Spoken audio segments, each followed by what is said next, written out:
This is Off Track. Still don't know what a sigma means. I think it's just like an alpha, like a leader, I think.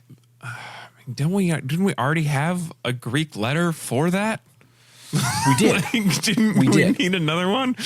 Nothing can just stay the same, Tim. You know that. Everything's constantly evolving, and usually often for the worse. And I'm actually like more of the opinion that language should change, because language always changes. But I'm getting boomer with it now. It's just an inevitable thing, right? I mean, things that your parents probably hated you saying you thought was perfectly normal. Now you're just at that age and you're a parent, and we're just old, man. We're out of touch with what the kids are doing and saying, and we don't like it. Yeah. All right. Well, it's the Tuesday episode. It's late because we're recording this early on Tuesday. That was a weird sentence. That was that confused me for a second. It's 5:30 a.m. Pacific. I do appreciate you getting up early. And Alex was gonna maybe be here, but then you'll hear that he's on a trip right now on the Thursday episode, so he's not here. He shouldn't be here. When he said he wanted to join this one, I think we were both surprised. Yeah, and he deserves this one off, and so. If he shows up, terrific. Love it when he shows up. But we're not going to hold him to it.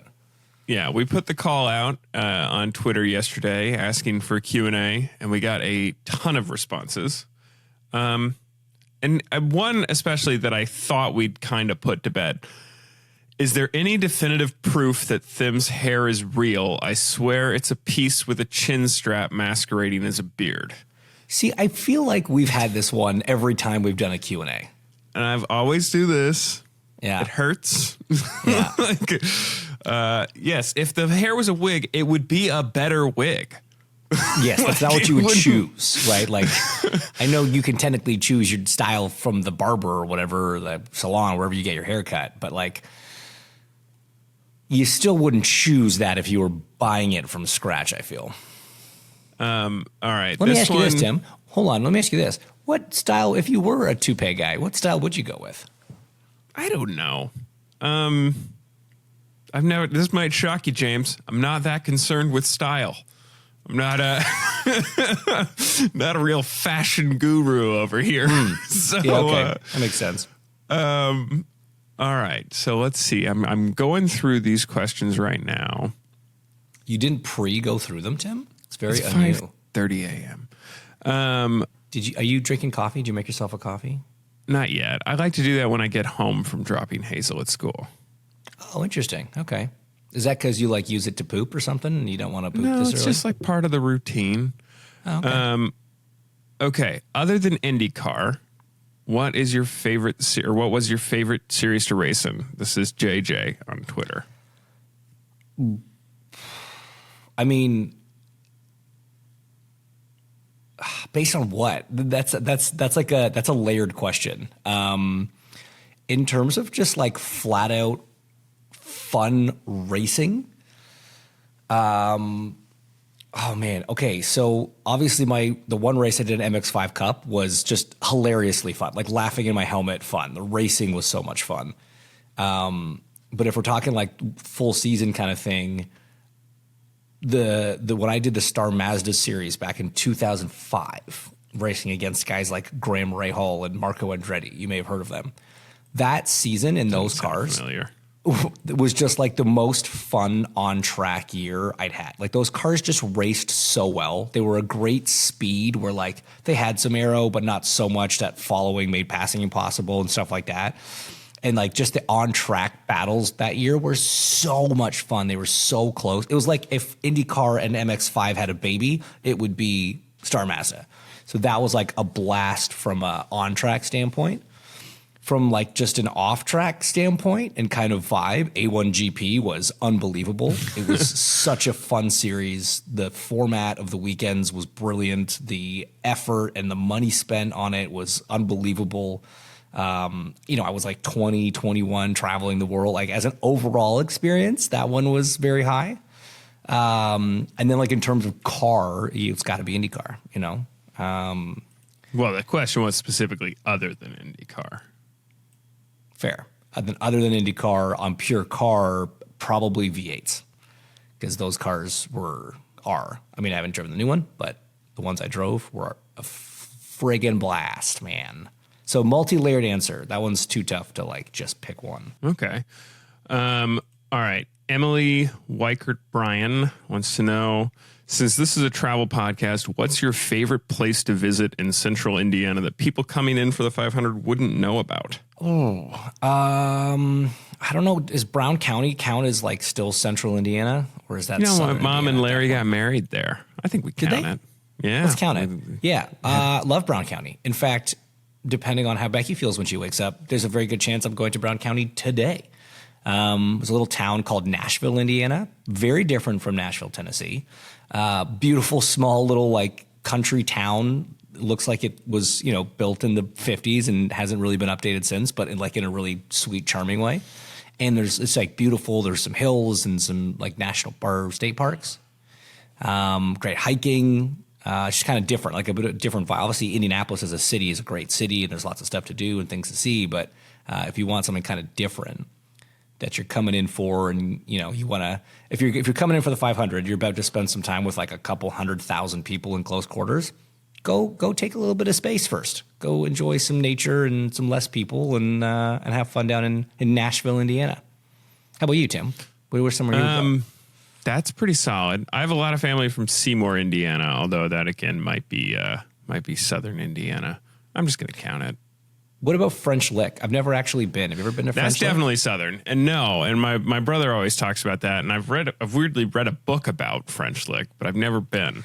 It's weird for a normal person. I feel like cool. For you, that's pretty standard.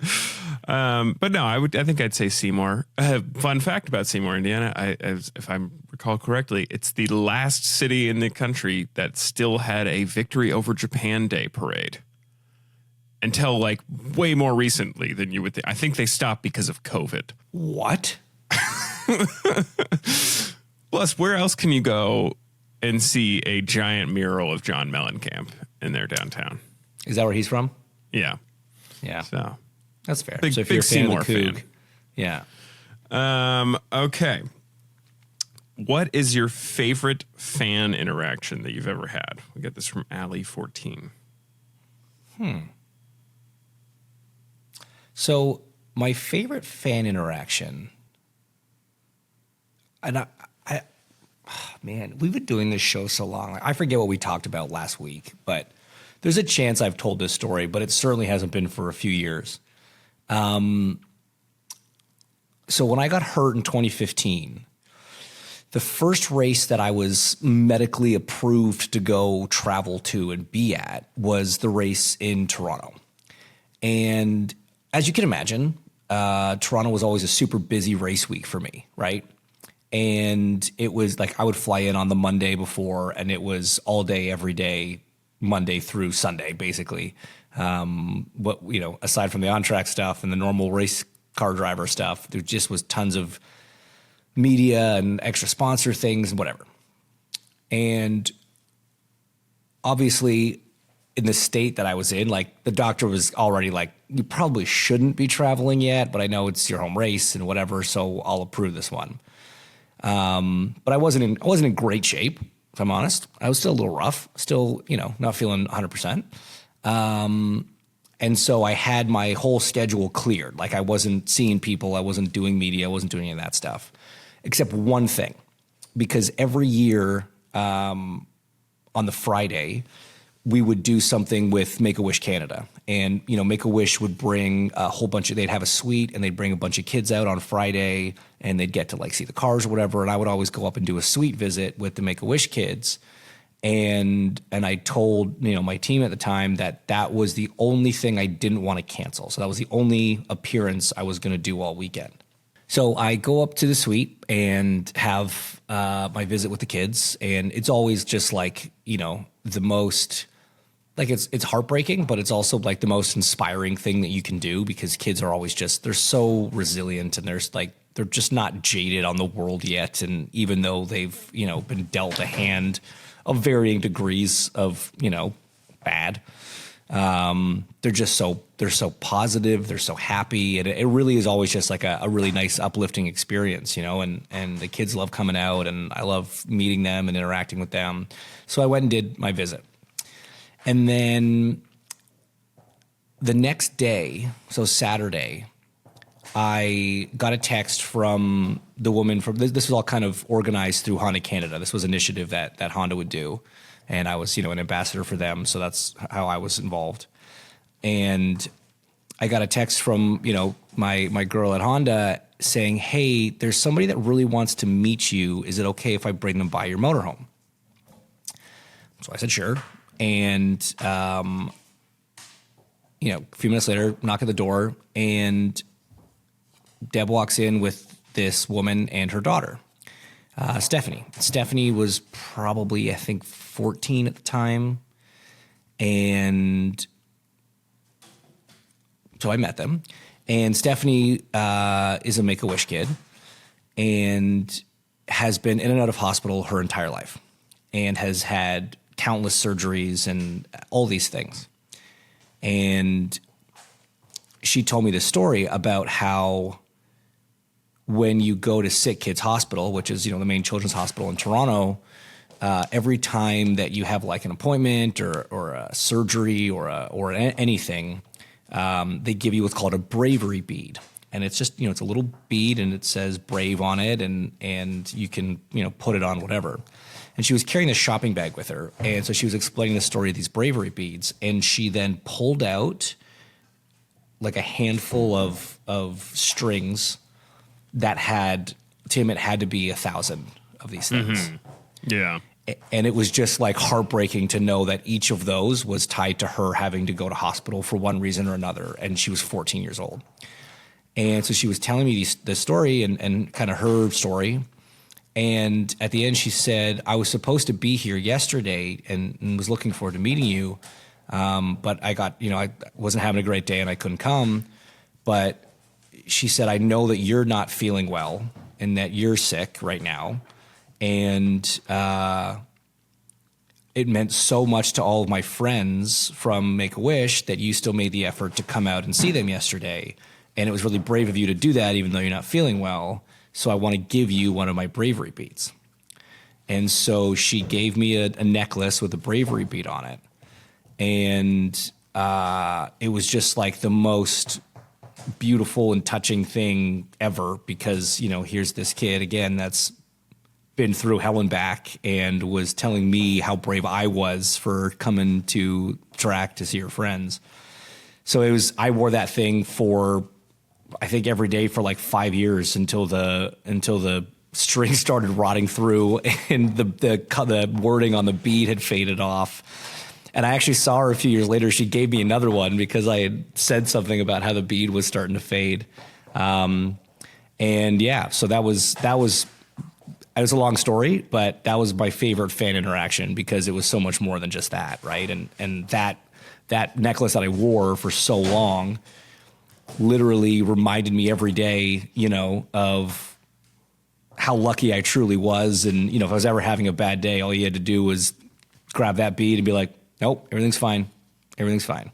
And so she thinks, I helped her friends have a good day. She helped me have a good life. So my summary there is your favorite fan interaction was stealing jewelry from a child.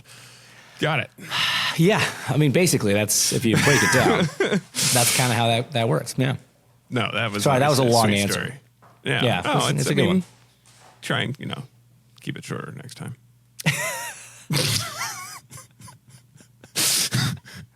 And I liked Sully playing in the background. It really added. Yeah, sorry for the distraction of my dog who's discovered a ball for the first time, apparently.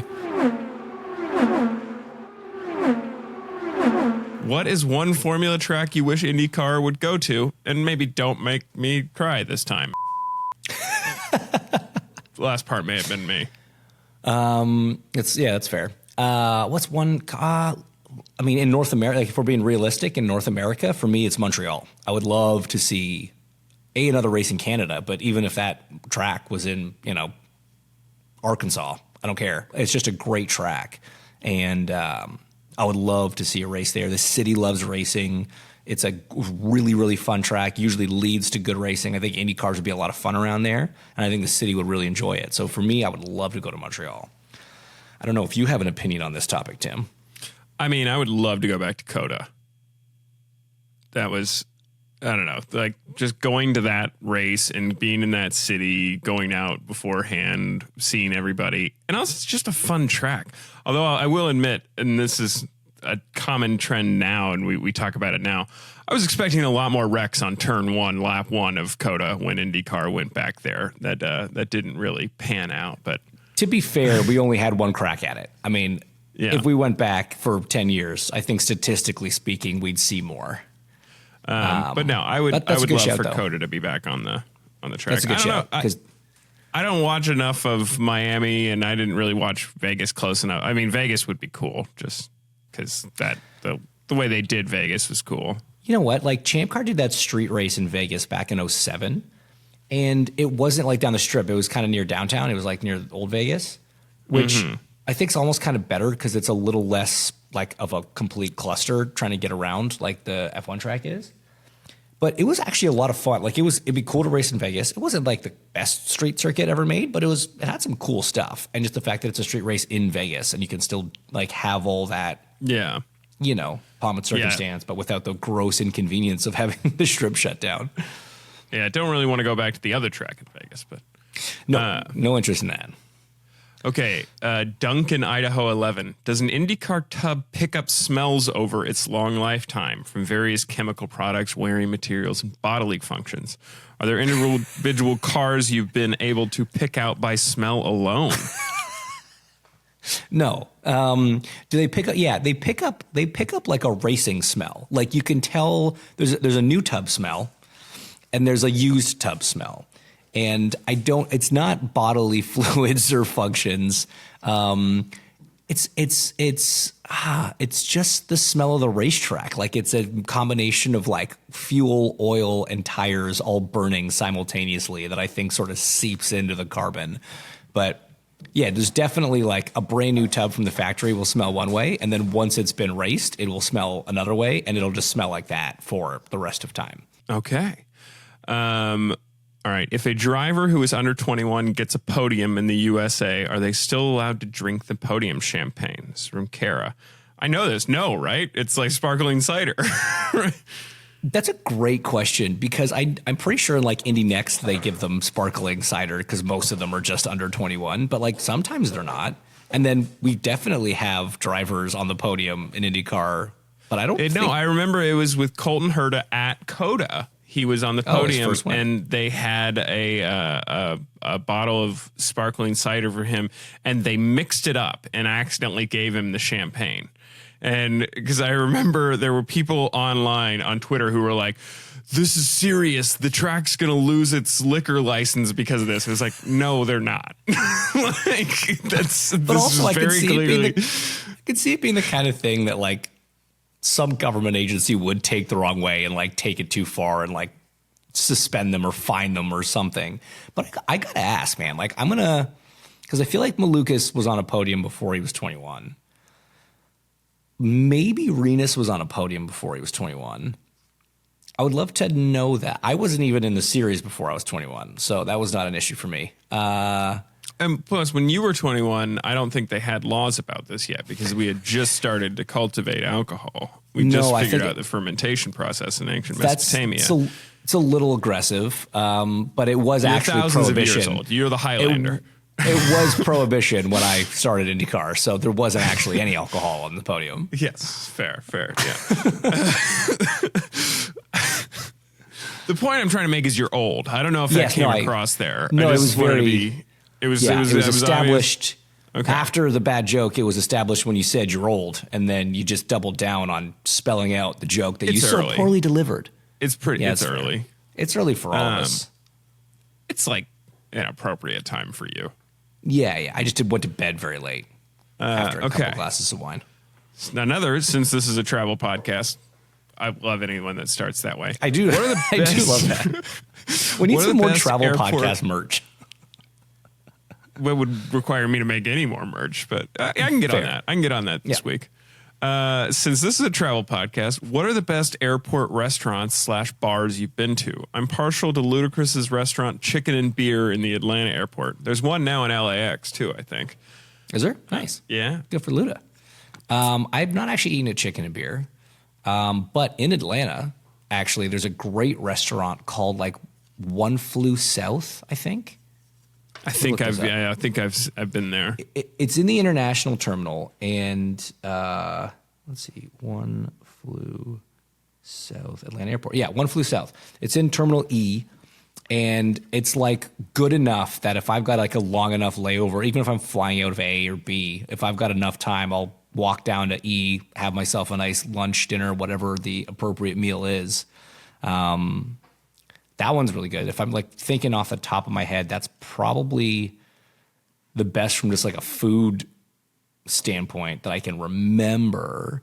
From like a experience standpoint, the old Pan Am terminal at JFK? Yeah, you were talking about that. Yeah, they're just like, I say it like the lobby bar restaurant or whatever, but like it was just, that place is so cool. That hotel it's like technically a hotel, but like it's attached to the airport.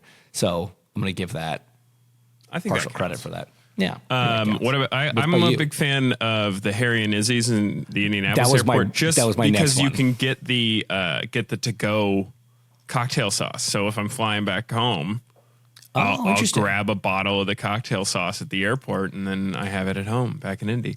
There is a Barney's Beanery in LAX. Feel like I got to mention that. Although, full disclosure, I have never been. It's truly in the Delta shocking. Terminal. It's like that must just be because you always fly American. No, I always fly Delta. Like it's right there. I see it every time. I just don't go. Then your excuse is you smartly show up as close as possible to your takeoff time that you can't do it. You have really, you guys have really made me see the light in that. Yeah. I used to be 2 hours early minimum. Now it's like 45 minutes is the check bag time window. All right. We did it 48 minutes ahead of time. And my life has improved immensely. Yes, you're welcome. Next, we're just going to get you to stop checking bags because that will save you a lot more time in life as well. I check a bag if I'm flying with Hazel. Yeah. If I'm not. You always use your kid for excuses, man. It's really sad. So good. Do you know how many events I've gone to since she's been born that I don't want to go to? None. 0. I haven't gone to a single event I don't want to go to since my daughter's been born. It's been a great decade. That's so good. That is just brilliant. Harry and Izzy's was also on my list. It lost a couple points when it stopped serving the prime rib sandwich, which is upsetting.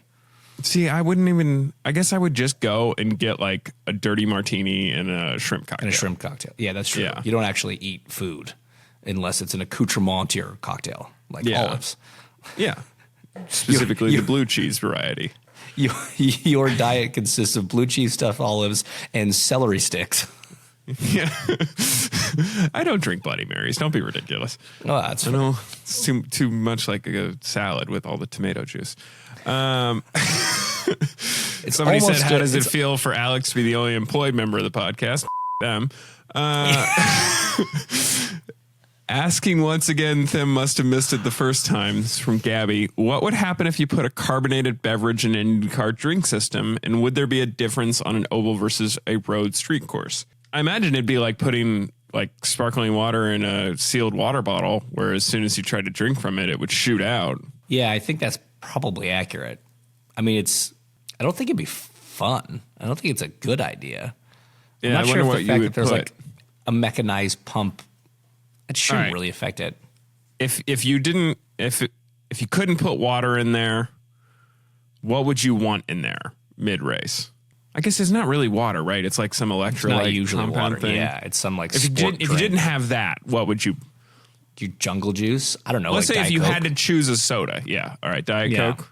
Or Diet Dr. Pepper. I do love Diet Dr. Pepper. Oh, God, it's so good. But here's the problem, though, is like, what do you like drinking warm? That's the real question.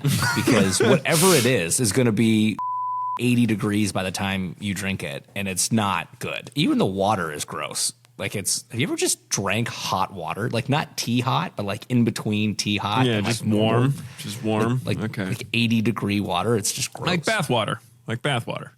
Yeah, like shower water, like hot shower water. It's not fun. Doesn't sound fun. No. All right. Well, this has been fun. It sure has. It's been a gas. Say I'm going to go back to bed, but my alarm is going to go off in 1 minute. Oh, why? Do you have to do something with your kid again? God, I can see right through you. She's not even there. Here's the other thing. There's also a lot of events I've wanted to go to that I haven't gone to. That's the dark side of that.